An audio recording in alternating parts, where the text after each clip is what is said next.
കർണാടക സർക്കാരിന്റെ മുസ്ലിം പ്രീണന ബജറ്റിൽ പ്രതിഷേധം കടുപ്പിക്കാനൊരുങ്ങി ബിജെപി. സർക്കാർ കരാറുകളിൽ മുസ്ലിങ്ങൾക്ക് പ്രത്യേക സംവരണം, മുസ്ലിം വിദ്യാർത്ഥികൾക്ക് മാത്രം പ്രത്യേക സ്കോളർഷിപ്പ്, വഖഫ് ബോർഡിന് 150 കോടി രൂപയുടെ സഹായം തുടങ്ങിയ പ്രഖ്യാപനങ്ങളാണ് കോൺഗ്രസ് സർക്കാർ നടത്തിയത്.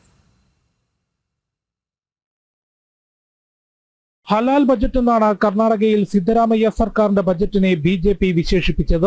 എല്ലാ ജനങ്ങളുടെയും ക്ഷേമം ഉറപ്പാക്കുന്ന പദ്ധതികൾക്ക് പകരം ഒരു മതത്തിന് മാത്രം ഗുണകരമാകുന്ന പ്രഖ്യാപനങ്ങൾ നടത്തി വോട്ട് ബാങ്ക് സംരക്ഷിക്കാനാണ് കോൺഗ്രസ് ശ്രമിച്ചതെന്നും ബിജെപി വിമർശിച്ചു.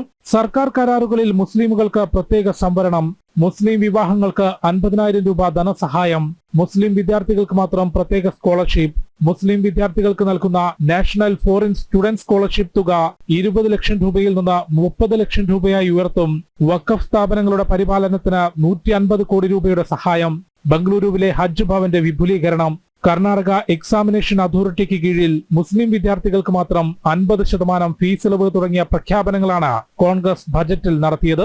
മുസ്ലിമുകൾക്ക് വേണ്ടി മുസ്ലിമുകൾ തയ്യാറാക്കിയ ബജറ്റ് എന്നായിരുന്നു കേന്ദ്രമന്ത്രി പ്രഹ്ലാദ് ജോഷിയുടെ വിമർശനം.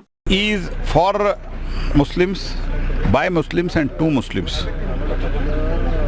They have never bothered about the other community always. Congress is for the vote bank politics. At least more than 100 times he has used the name of Muslims in budget. It is budget, but he has used the name of Muslims. It is very, very unfortunate, and that's why it is the most communal budget.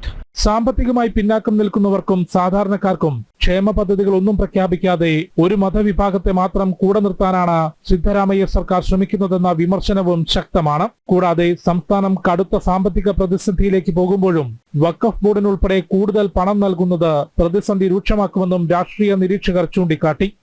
ജനം, ഡൽഹി.